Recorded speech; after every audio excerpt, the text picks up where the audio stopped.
जगत गुरु रामभद्राचार्य जी जो पीठाधीश्वर हैं तुलसी पीठ के, वो इस वक्त हमारे साथ जुड़ गए एबीपी न्यूज में।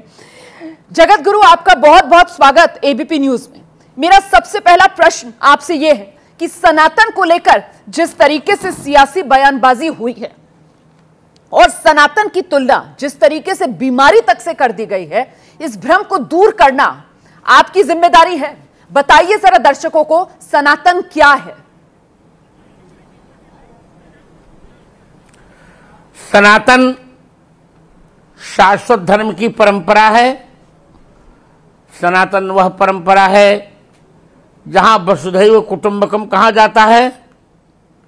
सनातन वह धर्म है जहां पराई नारी को माता के समान कहा जाता है, दूसरे धन को डेले के समान कहा जाता है।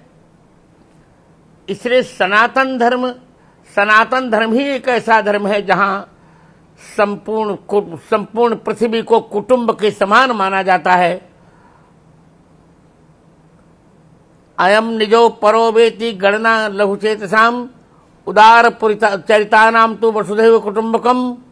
इसे सनातन धर्म बीमारी नहीं है। सनातन धर्म संपूर्ण बीमारियों को नष्ट करने के लिए अमृत औषधि है। जी, आप जैसे अमृत औषधि बता रहे हैं उसको से पागल हो चुके हैं। जी जी जी, मैं उसी पर आना चाह रही थी। उदय निधि की तरफ से तो सनातन का मतलब शाश्वत और उसको जड़ से जोड़ा जा रहा है। वो कह रहे हैं कि सनातन मतलब वो जिसको बदला ना जा सके, सनातन मतलब वो जिस पर प्रश्न ना उठाया जा सके। तो इस भ्रम को भी दूर कीजिए। उदय निधि पूर्ण रूप से पागल हो चुका है। उसे राजनीति का धर्म का कहरा भी नहीं आता। इसे उसका वाक्य प्रामाणिक नहीं माना जा सकता। सनातन धर्म शाश्वत है, कभी मिटाया नहीं जा सकता वह, और न कभी उसमें परिवर्तन किए जा सकते हैं।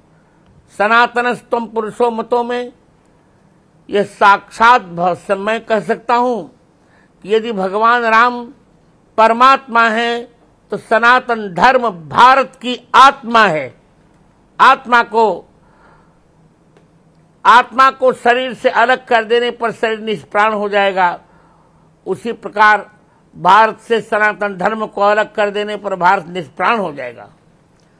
तो ये जो बयान सनातन को लेकर दिए जा रहे हैं सियासत के मैदान में, इसे आप उन नेताओं की अज्ञानता के तौर पर देखते हैं या फिर आपको लगता है कि जानबूझकर ये सनातन के अपमान का षड्यंत्र है? नहीं, जानबूझकर सनातन धर्म के अपमान का षड्यंत्र हो रहा है। मूर्ख हैं ये, देशद्रोही हैं ये, राष्ट्रद्रोही हैं ये।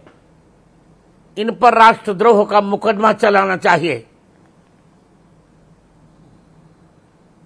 जी, लेकिन रामभद्राचार्य जी, मेरा अगला सवाल यह कि जिस तरीके का विरोध उदयनिधि स्टालिन के इस बयान को लेकर हम उत्तर भारत में देख रहे हैं, उस तरीके का विरोध दक्षिण में नहीं हो रहा। इस फर्क को किस रूप में देखा जाए? दुर्भाग्य है। संपूर्ण भारत में विरोध होना चाहिए और 1,40,00,000,000 भारतीयों के प्रत्येक मन से यह विरोध मुखरित होना चाहिए। और जहां जहां सनातन धर्मी हिंदू बसते हैं उनके मन से इसका विरोध होना चाहिए। और मैं तो कहूंगा सनातन धर्म मानवता का पर्याय है। सनातन धर्म को लेकर दक्षिण भारत में खासतौर से आंदोलन हुए। हिंदू धर्म की कुरीतियों को लेकर बड़े विस्तार से वहां पर चर्चाएं इस रूप में हुई कि उन्होंने जन आंदोलन का रूप लिया। और पेरियार से लेकर तमाम दक्षिण भारत में ऐसे कई नाम जो सामने आ जाते हैं। इस सबसे अलग इस बार उदयनिधि स्टालिन का जो बयान सामने आया है, उसमें मुख्य रूप से आपको आपत्ति किस बात को लेकर? क्या वो इस बात को लेकर कि उन्होंने कुरीतियों पर बात ना करके पूरे के पूरे सनातन धर्म को ही एक बीमारी के रूप में सामने रख दिया? नहीं, कुरीतियों नहीं जी, उन्होंने सनातन धर्म का बहुत बड़ा अपमान किया है। सनातन धर्म को बीमारी बना दिया। डेंगू बता दिया, सनातन धर्म को मलेरिया बता दिया। और मैं तो कहूँगा सनातन धर्म मलेरिया नहीं है, बल्कि उनकी बुद्धि में ही, उदयनिधि की बुद्धि में ही कैंसर हो गया है। और इसका हम सनातन धर्मावलंबी डटकर विरोध करेंगे। हम कहना चाहेंगे महोदया कि सनातन धर्म की निंदा करने वाले जड़ से मिटे, सनातन धर्म को जो समाप्त करना चाहते थे वे मिटे, और ये भी मिट जाएंगे। आप किसी रूप में आंदोलन की तैयारी में, संदेह नहीं है, या आप किस रूप में विरोध दर्ज करवाएंगे, चलते चलते ये भी बता दीजिए दर्शकों को। मैं संपूर्ण रामानंद संप्रदाय के संपूर्ण साथियों के साथ विरोध करूंगा, क्योंकि मैं रामानंदाचार्य हूं और मेरे नेतृत्व में 70 लाख साधु हैं। एक साथ हम लोग करोड़ों लोग आंदोलन करेंगे।